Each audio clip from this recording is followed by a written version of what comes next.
national security in the wake of the startling revelations at the Yawaso West Wuogon by-election commission of inquiry. Our boys then gave some 6 warning shots, which they tell me did not hit anybody. So tonight we have heard our security chiefs. But what is our verdict on the job they are doing on our behalf? We connect Ghana and beyond to explore.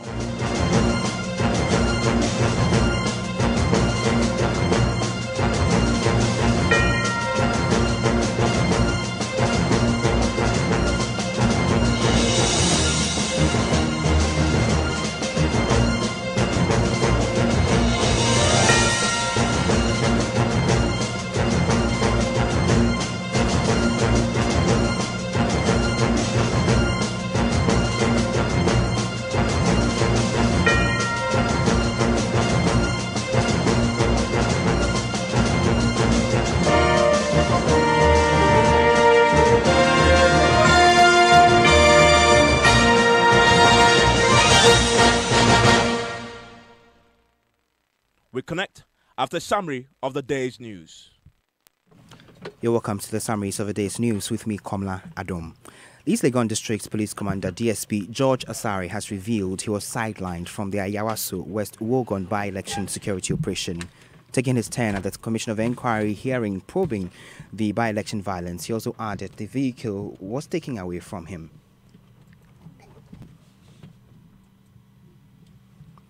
On her part, the Electoral Commission chairperson, Madame Jean Mensah, who also appeared before the commission earlier today, revealed that Bawaleshi violence stalled voting for some time. Yes, as far as the La Bawaleshi police station was concerned, it affected it for close to 45 minutes because voting there came to a standstill. I also believe that the gunshots and so on and the stories carried out would have an effect on that police station in particular. Could frighten some people. Would frighten people from coming there. There are reports of persons purported to have come from the national security who were actually armed at some polling stations. Are you aware of that? Not at all. From the reports we have received from our field officers who were monitoring, there were no armed security personnel at. You heard the chairperson of the Electoral Commission, Madame Jean Mensah. We can now listen to the East Legon District Police Commander, DSP George Asare. He says he was sidelined from the entire election security operation. As far as security is concerned, my lord, ideally, the district commander in whose jurisdiction the by-election is supposed to be held should be part of the exercise. But in my case, that did not happen. You heard the East Legon District Police Commander DSP George Asare. Away from that, President Akufo-Addo has just named Dambai as the regional capital of the Oti region. The president made the announcement today at the Jubilee House amid jubilation by chiefs and people of the region. Earlier, he also named Sefiwioso as a capital for the newly created Western North region. Now, the stepmother of a 5-year-old boy who cut his hand has been fined 1,020 Ghana cedis, or in default, serve 18 months in jail. Ifwa Abedua pleaded guilty to the charge of causing harm to the boy at the Ebura Dunkwa District Court. The condition of the stepmother and the fact that she pleaded guilty influenced the judge's decision. Richard Kojonyako has more. The prosecutors amended the charge sheet to include Isaac Edufo, the man in charge of a facility that treated the boy when the left hand was almost decomposing. So 3 persons were put before court.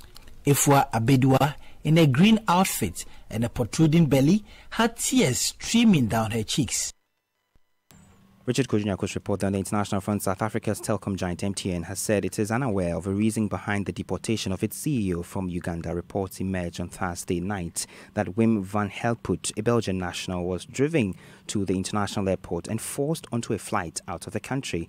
The authorities say it is in relation to an ongoing investigation into claims that staff at the company have worked to undermine Uganda's national security. In January, 3 other senior managers were also deported. That's it by way of news summaries. Evans Mensah connects after this. Hello and and welcome to the MTN Weather Report. Minimum still, I'm not for and dry. This year, whatever your needs are, we're there for you. Now, the details of my weather report. 15,000 cities will blow from the tropical boundaries across the country. We can also see a mist of fog patches of 25,000 cities and a heavy monetary downpour of 30,000 cities are moved to treat the dry season across the country. Now, ladies and gentlemen, everywhere you go, whether it be school fees or akasisem fees, we're there for you. Rent advance, salary advance, your sorted advance, because with MTN, we're there for you. Now keep talking, browsing, texting, and sending Momo to accumulate points and win prizes each month to cushion you this year in the MTN More For You promo. 80 dial *120#. Now check your points. We're there for you everywhere you go. Everybody make us see you do the dance. Do the dance.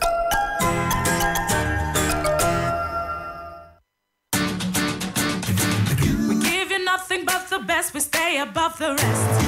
More quality, more affordability. Kingdom Books and Stationery.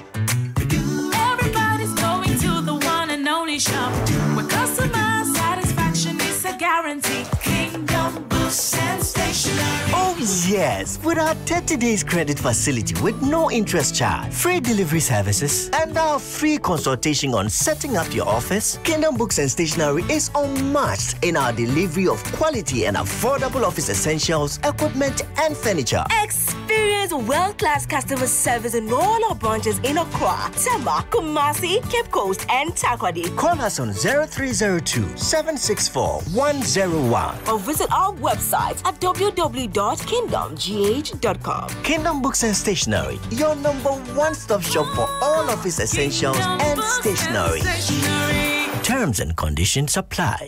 Let us help you bank with the right bank. At First National Bank, we're more than just a bank. We're a digital partner that actually understands your business. Enjoy massive value with our various banking solutions. Get a business check account, a day-to-day transactional account for all businesses from all sectors of the economy. Access our online banking enterprise and bank your way 24/7. Invest with our short or long-term options that enable immediate access to funds. Optimize your cash flow, raise capital, and acquire assets with ease with our lending solutions. Trade with speed, consistency, and innovation with our global payments and forex solutions. With so much value up for grabs, there is no reason not to bank with First National Bank. First National Bank. How can we help you?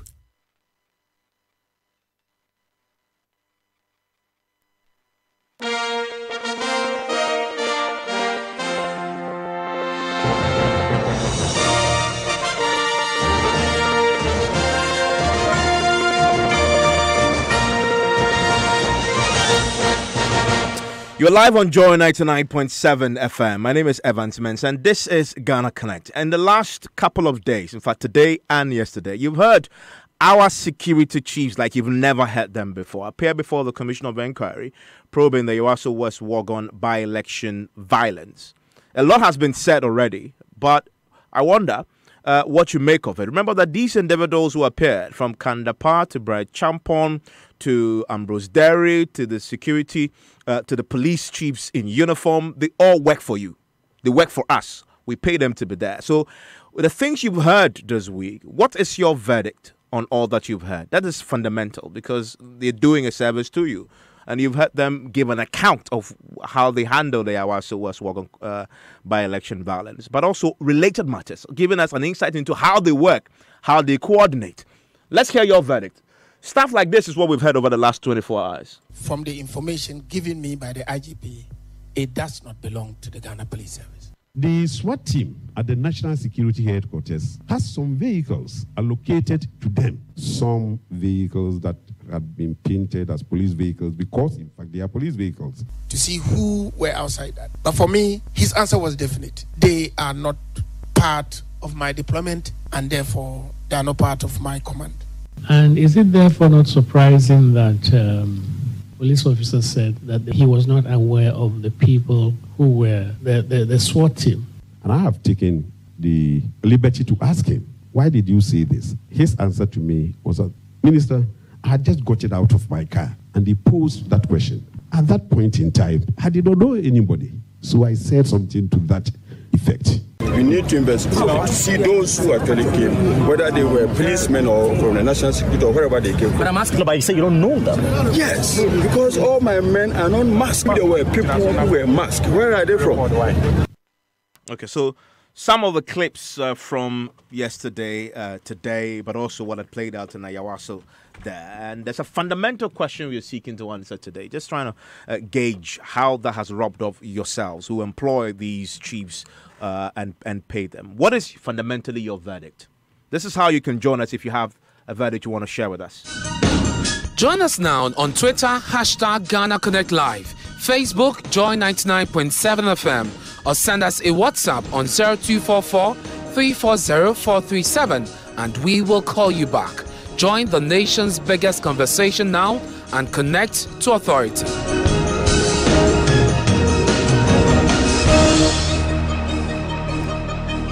Well, connecting the studio is my colleague Malik Dabu, has been watching and listening to this, writing about it on my Joy Online. Benjamin is a PR communication strategist, one of those who reached out to us last week, insisting he wanted to be part of this citizens' conversation with other politicians. And of course, we invited him. Fred, another who reached out on Facebook, also a freelance journalist and connects with us in the studio. He also wanted to be part of this. Robert did same. He also connected and wanted to be part of the conversation. He joins us with some knowledge from the Kofi Annan International Peacekeeping Center, where his focus on post-electoral violence and conflict, as well as new threats, may be vital to what he says and his verdict that we will hear very shortly. Loretta Bote is the Deputy Director, Feminine Affairs for DIMOG, is it? Is it DIMOG? DIMOG, good. And she joins us, the lone female voice here, but I'm sure by the time we end, we'll hear more female voices via our many social media platforms. Plus, Justice Annan, host of the Ghana Must Know show on Hot FM, the CEO of Hawk Investigative Agency, is kind enough to also join us very shortly with his own verdict on this conversation. But wherever you are tonight, let's hear you. I'm sure you've heard the chief. This is the time for you to also have your say on all that you've heard on for the commission's last 2 days. Let me start quickly by taking verdicts from all my connectors in the studio. Malik, let me start with you. What's your verdict? Well, it's been revealing. It's been frightening. I think it's not quite the fluke that we were told this would be. So that's my verdict. It's been revealing, frightening, because some of the things that we have heard are, quite frankly, very frightening. Has it been positive for you? It has been. Positive? To the extent that you are getting information that hitherto you would not get, and to the extent that there is hope that that information being available to the general public will jolt people into action and will let people set up and do their work, and that the lackadaisical attitude that we have seen, the cavalier manner in which people undertake their duties that we have seen, that has been brought to bear at these hearings, will stop at the end of the day. You know, there have been a lot of concerns prior to this, and yesterday something interesting happened.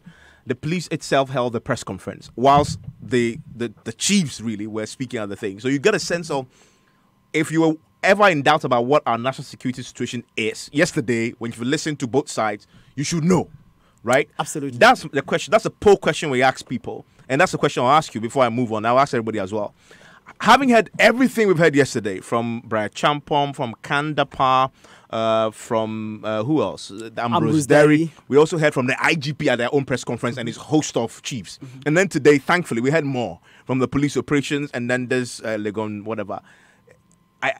Has this boosted your faith in the ability of the state, which is the state one of the fundamental duties of a state is to protect the citizens, right? Has it boosted your faith in the security apparatus to protect you, to make you feel safe, or it has taken from it? Do you have more confidence now or less confidence? Regrettably, no. Okay. But I have an abiding faith in the strength and resilience of this state. I do not for a moment believe that this state is weak.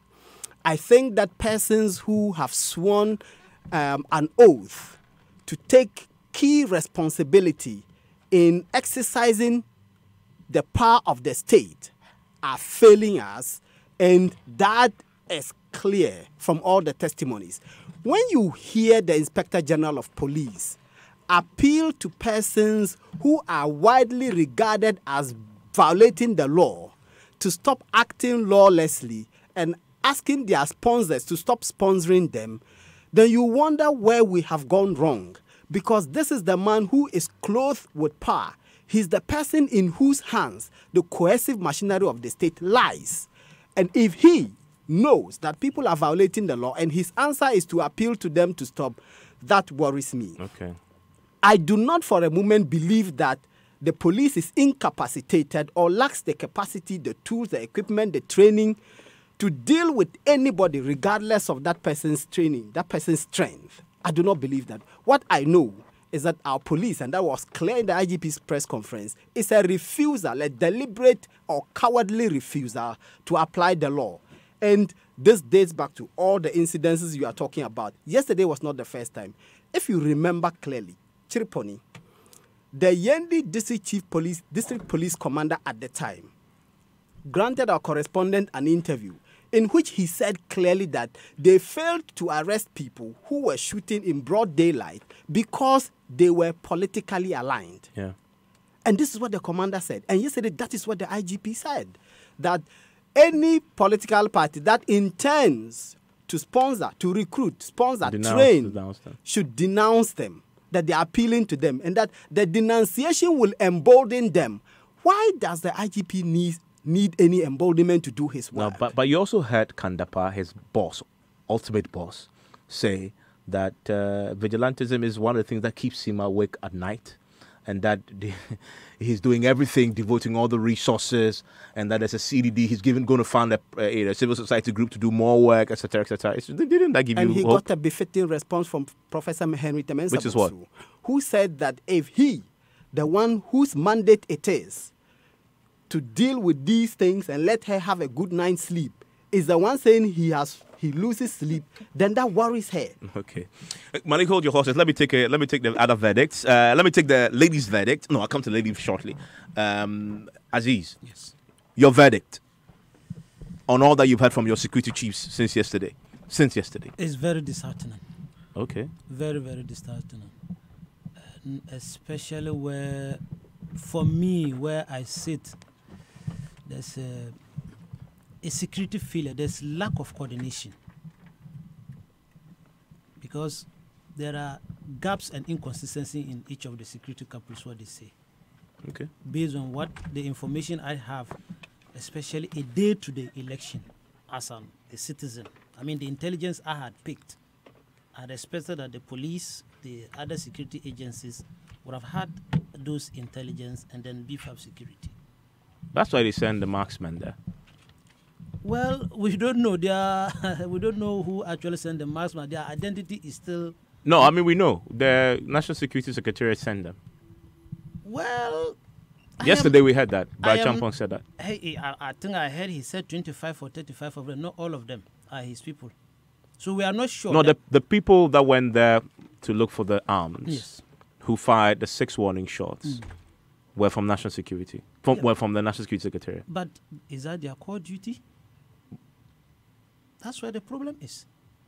Because I have been following the counter-terrorism group, and it's a wonderful group being headed by Kusifuri.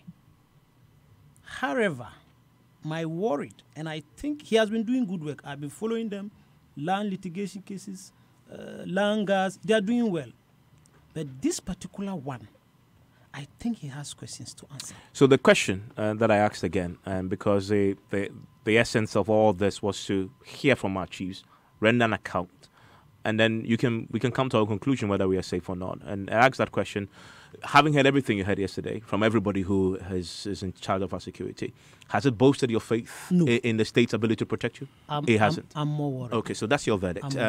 That's freelance journalist Fred. Fred, you actually were there. You witnessed I was there. The incident in Ayawaso. Yeah, I was there. Okay. And Evans, I must say it is quite disheartening, it's disappointing with regards to how we carry issues with security and play with it in this country.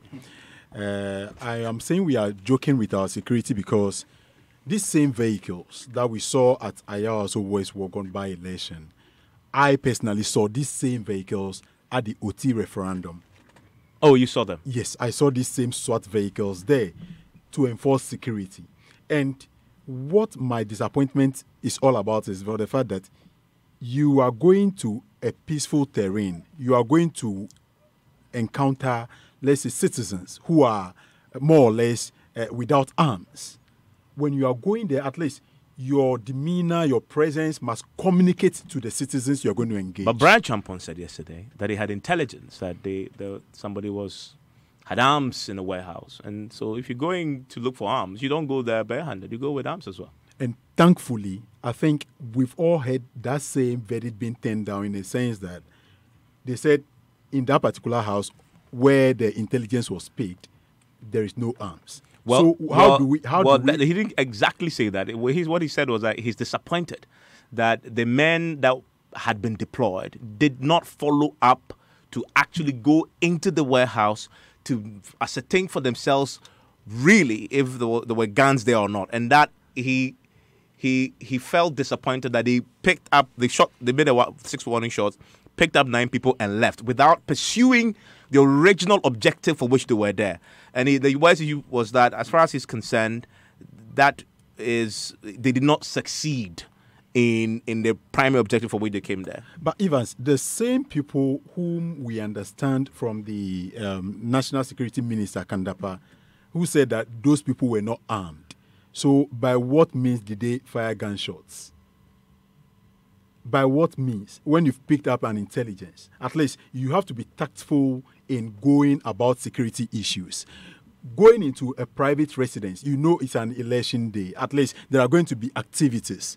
So how do you, even when you pick this intelligence in the last hour, how tactfully do you go about your duties as security chiefs so that at least you don't bring up a whole conflict like we are saying now? So to me, I am a bit worried. I am seriously worried. Okay, so with all the things that you heard yesterday didn't give you comfort at all? Didn't reassure you? And most disheartening is the fact that the disparities. Okay. You hear your Minister of National Security telling you A, and the Minister in charge of Interior telling you B. So you wonder which one to even pick and take as the best out of all they are saying. Okay, interesting views there. Benji. Okay, so you, just like me, just a PR consultant minding your business, right? But you followed what has happened. You've listened to your chiefs, your security chiefs, that you pay to protect you. They must have said something that gave you hope. No. No? Yes. Why do you say that? I'd begin by saying there's supposed to be a team, right? Yes, there's supposed one to be a team. team. Yeah, well, in fact, all of them are part of the National Security Council. Good. Yeah? So they presumably they should be sitting in one room regularly talking about security. So they should be on the same page. Sure. Yes. Okay. So Evans, what happens in a team? There's an objective to be met. Everybody is given what to do. See the PR man talking now. You take the baton, you hand it over to someone, the person moves on. We are supposed to achieve a certain objective. Now, if we're supposed to talk about what we're doing, and now this person tells me I did X, and Mr. B says I don't know about X, but I know about Y, where are we going? I am very, very disappointed. I mean, at the end of the day, highly respectable people who we thought had our security at heart, who we thought were doing things to protect you and I, because we can't protect ourselves. And then they are falling over themselves trying to explain what happened just in Ayawa. So what is happening? Can't you see the light at the end of the tunnel? The horizon looks bright. Why do I say that? Because it means that they didn't sit down to coordinate their story so that we go there and let's all be in sync and tell one nice story that we are perfect coordination. But this is where the problem is. This really is telling you that these guys are honest guys. Evans, it got to a point. Right? It got to a point. But again, it's not far. No, but Evans. I mean that's an argument, isn't it? That these guys are honest guys.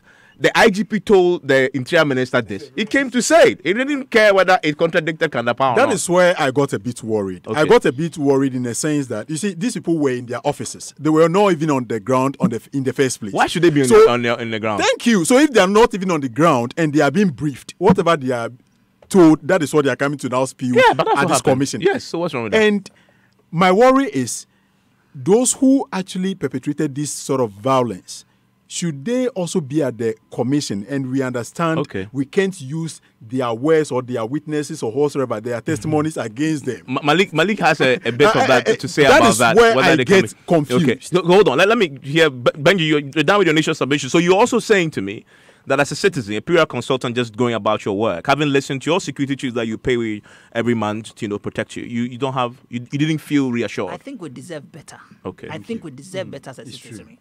I mean, these politicians are playing with us too much. Okay. Now let me hear the lady. Loretta. So what about you?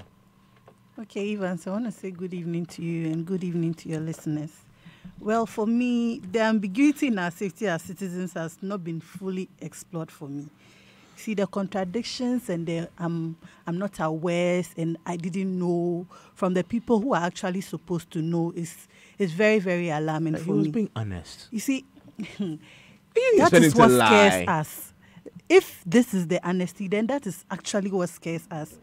Evans, it's like instead of hearing the honesty and the real information, what we were hearing and we were being coerced to actually get is, I want to save myself. That's what it is for me. So that is how you saw it? Yeah, that's how I'm seeing it right now. The IGP wants to save himself. The Interior Minister wants to save himself. Save himself from who? And his people. Or from what? From what is happening now. It seems somebody has to be held accountable and liable for what is happening right now. And everybody, from hearing what the EC chairperson had to say today, it seems like, okay, fine. I know and I heard there was violence and everything, but yet still, those I sent didn't cause the violence, so I didn't know anything about that. That's how it seems today. It seems like we are all trying to fine-tune it, yes, and find the perfect spot for us to stand. And by doing this, it creates that kind of scare for us as citizens. We don't know if we have actually entrusted our security into the right hands. And that is when vigilantism is rather going to be on the rise. That's a powerful point. You're saying that as a citizen, yeah, from all that you've heard since yesterday, you now have doubts whether your security is in the right hands. Yes. Okay. I'm very, very, very much not sure that my security is in the right hands. And at this point in time, we are supposed to hold our security agencies very accountable, because this wasn't just a vigilante issue. This was a national security issue. It's for the first time I'm hearing that people who are supposed to be held liable and accountable for a violence perpetrated is nobody but the one who is supposed to arrest the one who causes violence. That is very alarming, Evans. Okay, that's a lady's verdict. Justice, you must have a different view on this. You can't. Should I use? Any of them, please approach that one. Good. Evans, I heard you say, asking some of my colleagues as to whether there's an alarming situation or otherwise. I mean, your verdict. Yes. No, it's not about verdicts, but having watched everything ahead, exactly, as a citizen, I don't make too hue and cry much about what I've heard and what I've seen, basically. But again, all of us in this studio, including yourself, we must be mindful of one thing: that if you fail to correct the past, and now you pretend to, as it were, to correct the present, that is a travesty of justice, to say the least. All right? What does that mean in the context of this conversation? What it means is that, and again, do not mistakenly say, I'm trying to do, quote unquote, politics of equalization. This is where I say, as a journalist, this whole democracy needs a total overhauling. Right down to changing the constitutions, LIs, CIs, and what have you. So the system can hold you and I accountable. The system can hold the security services accountable. The system will hold our MPs, chief executives, everybody under there. But the system is not like what you and I see. So what we are doing right now is what you call the fire service approach and the crisis management. Trust me, by the close of this Ayawaso West Wagon, constituency by-election commission, whatever, the fallout, what would it be? What would the report be? You and I, our guess is as good as whatever somebody is also thinking. But the question comes, all these analysis that we are doing must be based on what you call intelligence. Please be mindful. I spoke to you earlier, and I said, Evans, what the media in this country, what we are doing to this country, if we are not careful, we will help this system blow out. And what do I mean by this? Listen to me, it's barely 3 weeks, if not more. All the analysis on radio is like the radio stations opening their microphones and everybody's talking. What the hell is this? But why? Wait a minute. Do you think Ghana is an isolation? Ghana is just a dot on the middle of this world. And so, so security operatives went there, and then things are blowing up. And then there's an exaggeration. Wait, of course. And I'll explain that to you. And I said again, I repeat the word. You must do all these analysis based on intelligence. Is the operative word. Now, lower it down. I am not to say I'm belittling the intelligence or analysis that colleagues have. I mean, you're expressing your view. I mean, which is also perfectly right. When the security of the state says, we have gone to this location to do X, Y, Z based on intelligence, what do they mean? Okay. Is it the intelligence that Brian A. Champon said that we went there based on our intelligence is what everybody, including civil society groups and what have you, are asking him to disclose? Oh, come on. Wait a minute. Has anybody asked him to disclose? No, they haven't asked him to disclose. Okay, yeah. But what he's saying is this. Whatever transpired or why they went there was based on intelligence. However, he again admits and receives the backlashes of the excesses that happens. So be it. But when you lower it down to intelligence, this is where we as journalists must explain to the citizenry what does he mean by all the intelligence that I don't know. Do you know? Intelligence, as in the school of security intelligence we define, that is the process that involves collection, coalition, evaluation, analysis, integration, interpretation on the threat to national security. What it means is, whatever Brian A. Champon and his colleagues at the national security household picked, they have at least spent some time to sit to collate. You're assuming they did. Oh, but that's the order of the day. That is what every intelligence household does. So they have, that's what they are supposed to do. Whether they actually did it, we don't know. Don't use the word supposed. But that is what they have to do. And they have done. But we don't know whether they actually did. Great, hold it there. So, based on the team that went there, they went there on the basis of intelligence. Now, the intelligence they pick is what they have to analyze. So we can assume that yes, they did the analysis, they collated it, they evaluated, they interpret it, and again the question is, does that intelligence pose threat to national security, yes or no? They believe they did. 2, do you expect him to come and tell Ghanaians that yes, we've picked this at Ayawaso consistency? No, but he told that already. The intelligence was that there were guns in the warehouse. I mean, no, we are coming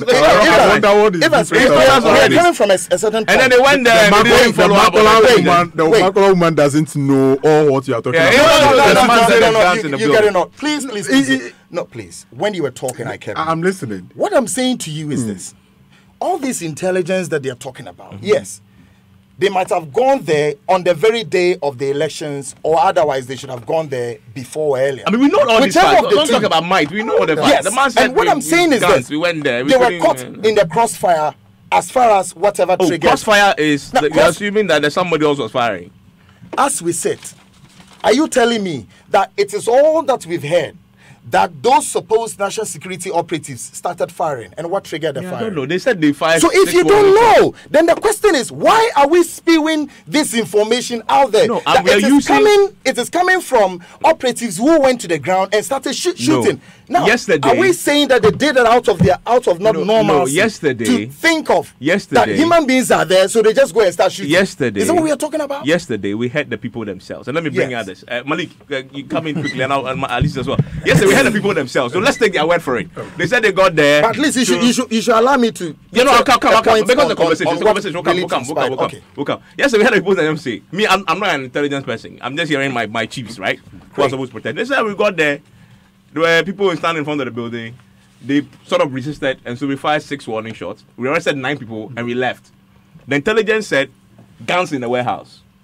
And yet, you didn't pursue the guns in the warehouse. Pick 9, left. 6 mission aborted, right? Mission aborted. So what happened? I don't know. Have you assessed that? I mean, how would I know? Have you asked questions? Justice, unfortunately, there's too much political infusion here. You have a right to assess what we have from our bosses. Justice, unfortunately, the questions you're asking were asked. Mission aborted. Did you go back and check? Did you put the house or warehouse on surveillance so that you can be sure that whatever that was sent there is not taken out And if it was to be used for some other untoward purposes, it will be used another time. Did that happen? The answers did not come. It is the reason why we are concerned that if at that high level, this is not happening in my village, this is Accra. Great. And this is the National Security Minister talking. And if the National Security Minister cannot give me clarity on whether they were able to find the weapons there or not, or what at all they found there, he's unable to tell. And they haven't followed up. And they haven't made a follow-up. That worries me. Precisely because of what you said earlier, that these things have happened time and again. When we hear a report, the police go there, there's never a conclusion on any matter. We never bring closure. And I can give you examples. 2009, broad daylight, 3 or 4 young men were killed at Agbogblosi. Nobody took responsibility for it. Nobody was ever brought to justice. The killing of those people went, and everybody just continued living their lives. I agree with you only to a limited extent that this is not as it's being made to seem. I do not believe that this represents the biggest security danger in Ghana. Absolutely. We've seen worse. That's where we are heading towards.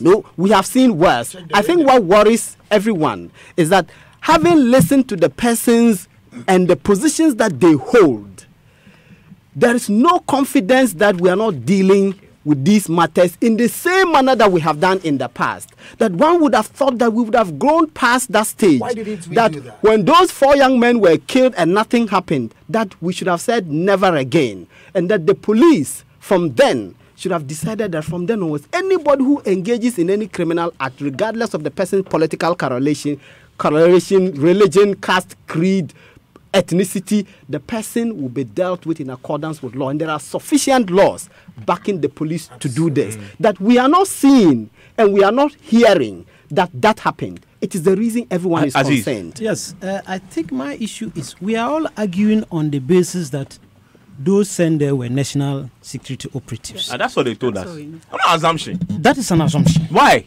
But the National Security Minister has told you. What do you assume? You see, I said this assumption. Yes, I'll come to that. You have to correct no, him. That's why I'm correcting him. I have the right. No, but here. No, he is not. That's what I'm doing. That's what I'm doing. The man says an assumption. I'm saying that it's not. Informing people. No, wait. So that's exactly what I'm doing. Aziz, go on. Yes. I'm just wondering why you say assumption.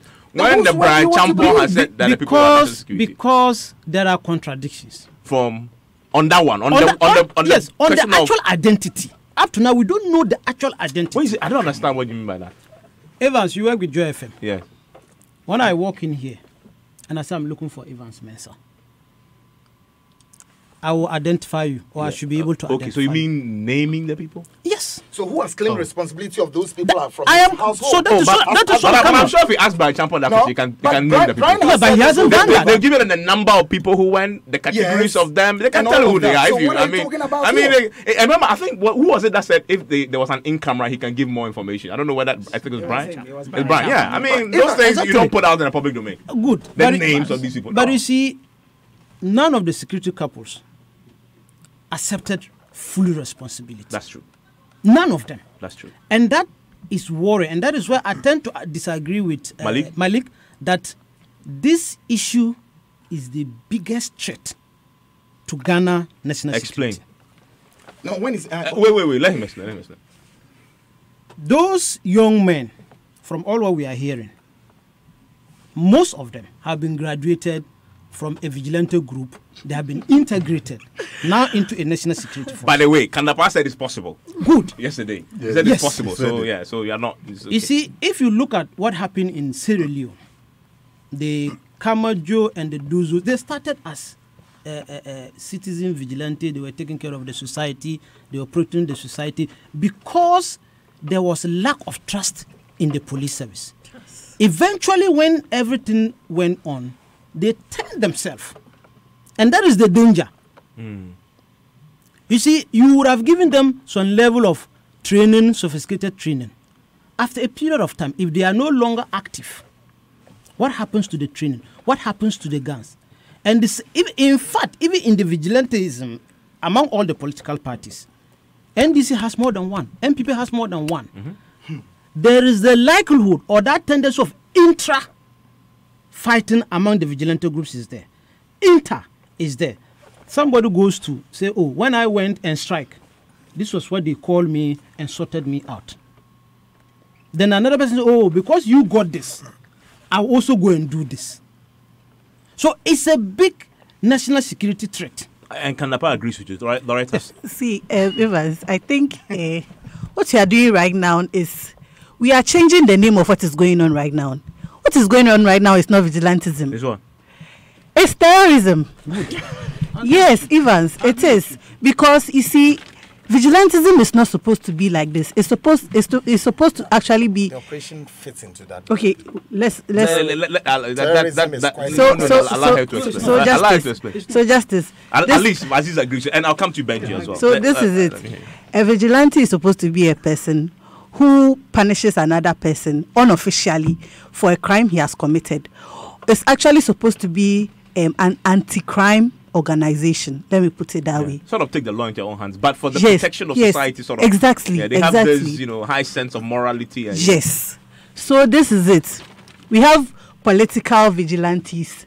The Azoka boys, the Delta Force. Who believe that the police won't protect my party people. Sure. Exactly. So let me protect them. Yeah.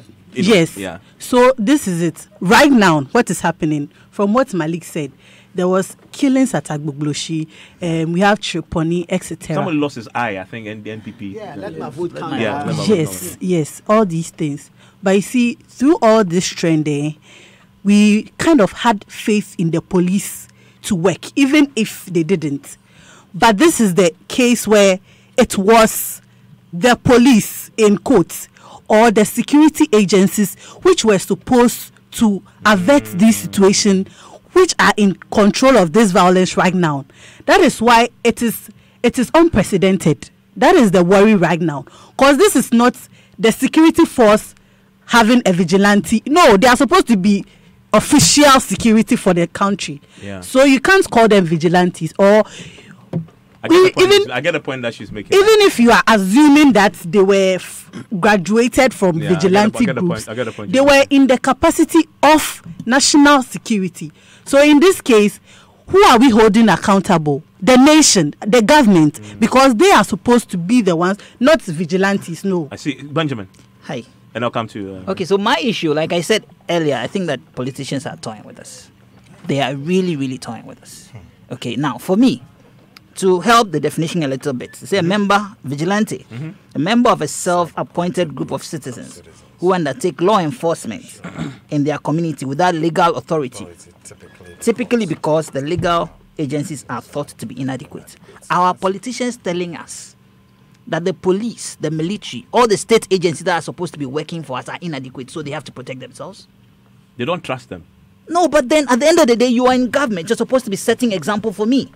So if you who's supposed to be controlling these people, telling me that I don't trust them, how am I, the ordinary citizen, supposed to trust them? So your point of making is that the MPP has no reason to have a vigilante group. Yes. No political party has a reason to have a vigilante group. No, criminal. The NDC will say they're out of power, and so they don't trust the security apparatus in the hands of the MPP government. Then they will raise the police did not exist out. See, the police did not fall out of the sky when MPP came. It's the same police force that the NDC operated with. So what has changed? And that's what I'm telling you. That's the point I'm making. That our politicians are toying with you and I. Okay. They are toying with you and I, because the thing is, at the end of the day, this person comes and says this person comes and says this person comes. It gets to the point where we don't even know where we stand. Now, every argument you make somewhat, somebody tags you as MPP or NDC. Yeah. And Evans, I'm sure you have had this a lot of time. I'm tired. You finish one show and somebody says, oh, he was paid by NDC. I'm now becoming immune. I don't finish really another, so, oh, you are yeah. NPP. Yeah. And essentially, the only time we get our politicians to agree is when something inures to their benefit. When they are sharing yes, what kind of country are we building? They are playing with our minds. Fred. Evans, I want to say that we journalists have also played a part in this particular problem. Why am I saying so? I'm saying so because when we open up the airwaves, whereby any news that comes out, as far as the violence is concerned, then we are like, oh, let's identify them with their political colors. It is NPP, it is NDC, it is CPP. Then you realize that even we are not serving the interests of the masses. But what if they are? No, even when they are, at least let's portray that they are nationals. They are, I get it. They are who are lawless. Identify them with their criminal tag. Thank you. So a crime is a crime. Okay. When we begin to describe it as a crime, whether they are NPP, whether they are NDC, it is a crime.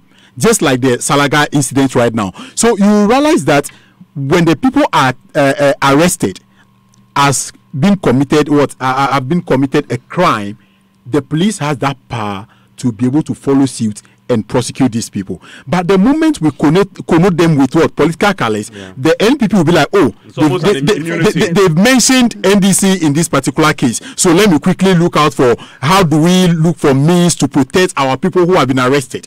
NPP said, oh, let's look out for our people within this particular syndicate so that we can actually take them out of this trouble. So I think we journalists have also played a part in this particular problem. And going forward, when it's a crime, let's report it as a crime. For instance, when I got to this particular area also West Wuogon by-election that early morning, I had an encounter with this particular vigilante, so to say. This team of Loretta has explained that we can't call them vigilantes. Thank you. This team of masked people who were moving. I had encounter with them. Yeah. Okay, I got to a particular police station. Okay, and I saw them passing, and I need to report on the security situations in the constituency. So I took my phone and I saw them in a convoy, a long convoy, of course, and they were masked. I also saw them. So when I took my phone and I was going home, I saw them now heading out of. Thank you. So when I attempted taking pictures of them, one of them, this is my brave pound. One of them shouted from the vehicle that I should bring my phone. But you too, why? Oh, Master, but I have to report on what security situations. Don't mind. So that is basically my work, and I'm there to do my work. I have to serve the public interest. I get it. Yes. And they took my phone from me, so I followed up. I followed them. They took your phone? Yes, they took my phone. When they said you should bring, you brought it. No, I went to them and told them that I attempted taking picture, but I didn't take it. They were not convinced, and they took the phone. So I didn't. I give it to them. That's a very good thing to do. So I followed up just to know who the commander was, who was actually leading these people. Then I discovered that it was DSP Samuel Azugu. Okay. How did I know? I followed. His name came up yesterday. Yes, his name was mentioned by Kandapa severally at the commission. Okay, I got to this is the Accra Meteorological Department. I got there when they all gathered. They summed to actually review the activities or whatsoever they were there to do. I really don't know. Oh, okay. So I go there and I approach him that I'm here to do my work. This is my ID. Most unfortunately, even the EC didn't give us ID. So in fact, I have to use my personal press card. And I told him that I'm here to work. I attempted taking your guys' pictures just to report on security situations. But he said, oh, go and look for the one who took your phone. And I said, oh, Chief, the people who are masked, the people who have covered their face, how do you want me to identify who took my phone? No, but therein lies the bigger problem about masked police officers in a place. Because the reason why we put name tags on them is so we can identify them. And so this is the problem why people have condemned the marks. Luckily enough, that's why I picked his name quickly, the tag on his. They had the name. No, I mean the DSP Azugu. That's why I saw his name. And when he handed over the phone to me, and I realized that, oh, who was this particular DSP Azugu? And they even formatted my phone because they were not seeing any. They formatted that is what they did to me. But you eventually got the phone back. I got the phone back. From who gave it to you? He ordered them that who took the phone. Bring their phone, and one of the guys formatted your phone. Yes, that was what they did to me. Amazing grace. Yes. So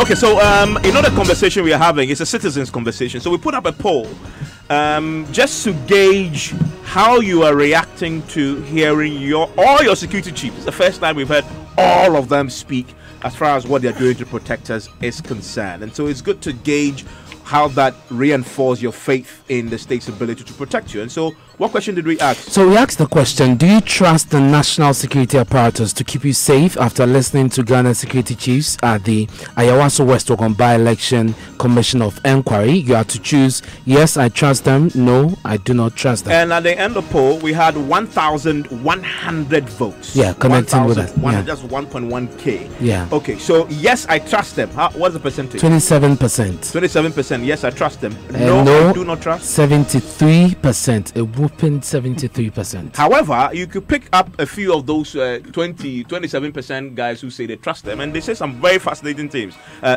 Tyrant says, "Give me one reason why I shouldn't trust them."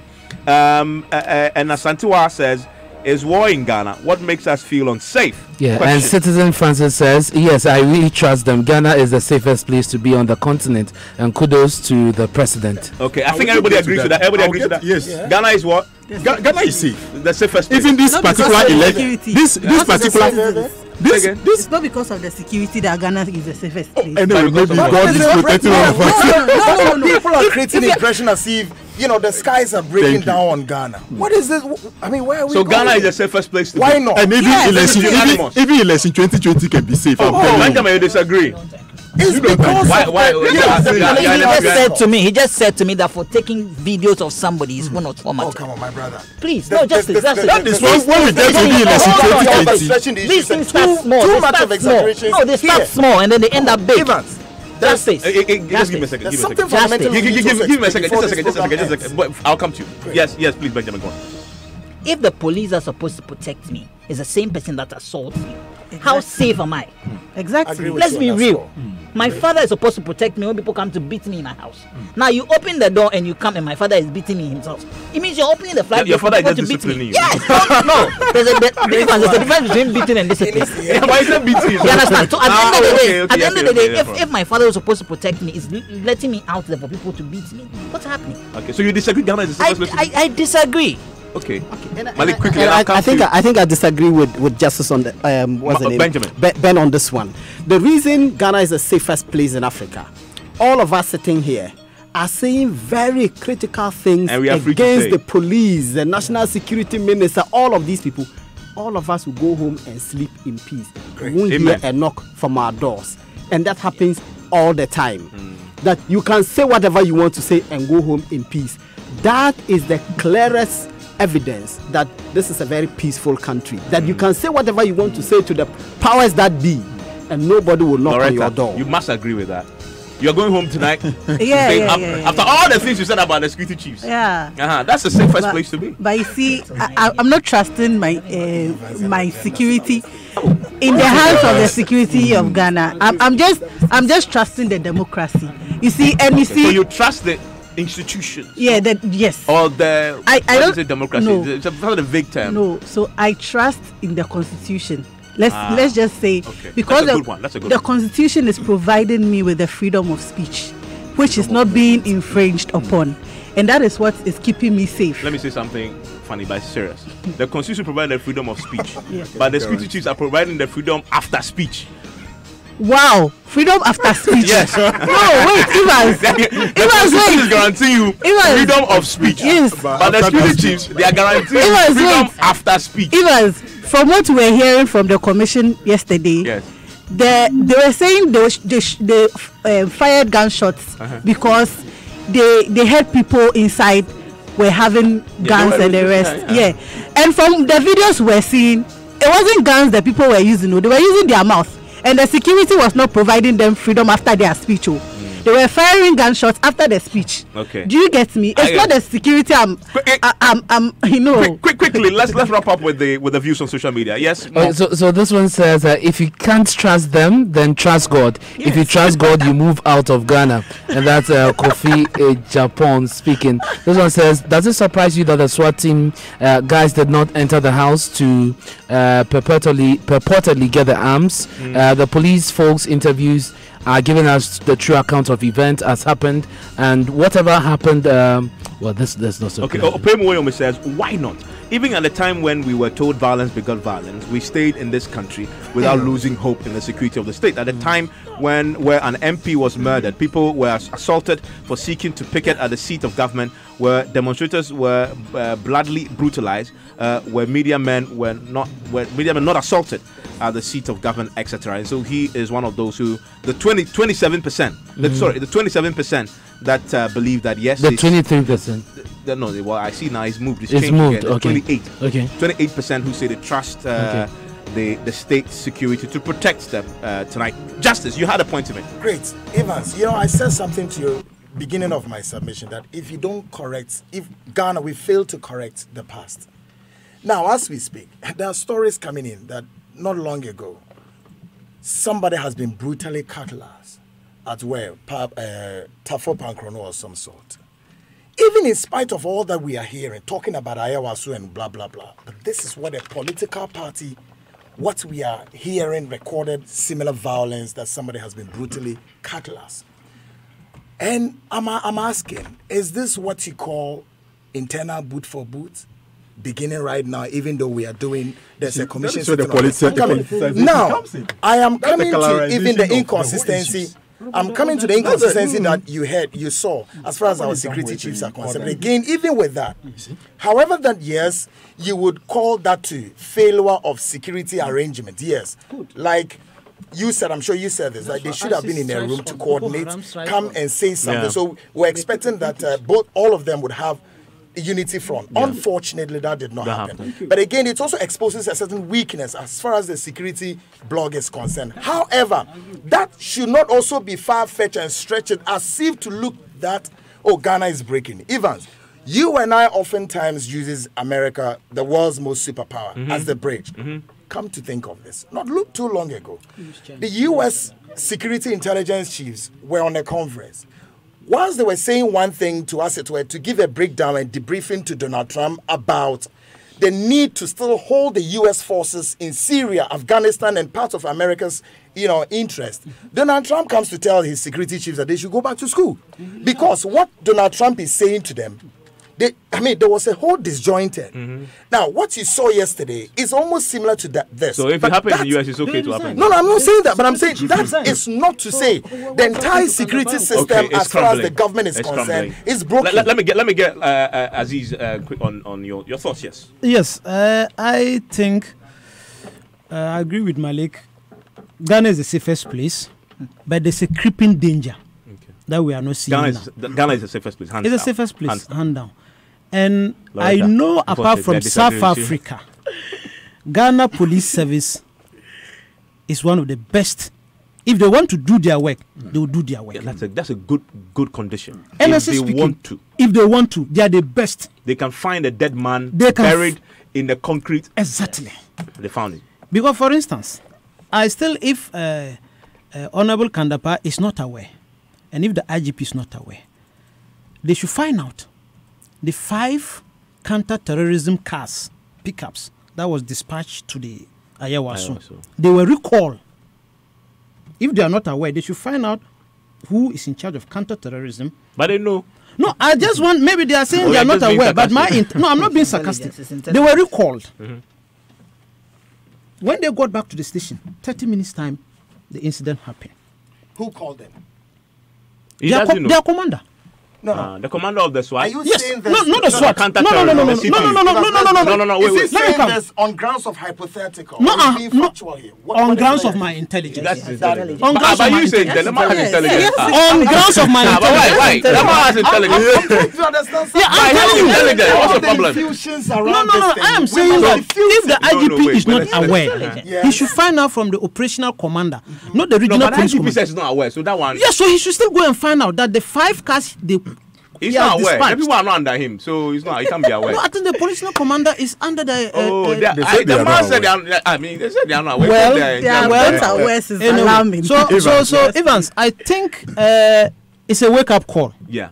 And in 1 second or two, what do we do? So let's clearly from even the poll and even here represents it. Yeah. Majority of the 1,100 people who voted, 70+% say they don't have faith because of all that they've heard. What will you do quickly? I'll take this. What should the state do to to boost confidence? I will not ask the state. I will ask civil society. Okay. To do opinion what? leaders. To engage more? To engage more. Okay, it's okay because of time. Yeah, Benji, quickly. As a citizen, you say you don't have faith as well to protect you. What would you see? What do you need to see for that faith to be there? PR should be upped. I think that the communication. police. Yes, I think that police you communication. Want more it's. I mean, it's like the police is on one side and we're on the other side. And in terms of information, they're supposed to be for us, so they should come out clear with what they're doing. I just want to say we thank God these things are happening now, so that going to 2020 elections, we can all envisage what probably may happen. But to this your question, I want to say that the leaders of the security apparatus must honorably begin to identify. Their conscience should tell them that they've not saved this or protected us enough. They should begin to resign. Okay, Loretta, you also don't have faith. What do you need to see to make you believe that this state is capable of protecting it? So, Evans, you see, elements within the Ghana police have admitted that until the security architecture of the nation is changed, the police can do little. True. You see, and this is it. And even our national security is heavily infiltrated. Okay. So, what do you need politics. to see? I need change the architecture. Yes, I need to see the architecture changed and the political side of the security taken away. Justice, you have 10 seconds. Look, this is not far-fetched. What we need now, the best solution is that the NPP, the upper crust of the party, plus the NDC, both should go to the inner closet and come out with a blueprint or white paper or whatever and say, never again. Okay. Period, to end up this. I do not believe that having NDC or MPP in national security necessarily endangers the people. I believe that regardless of a person's political color, you can still do your job. And to Aziz's point, let's just take out the F. The police, I believe, are capable. They should just do their work. Thank you very much. Thank you for connecting. Enjoy the rest of your weekend.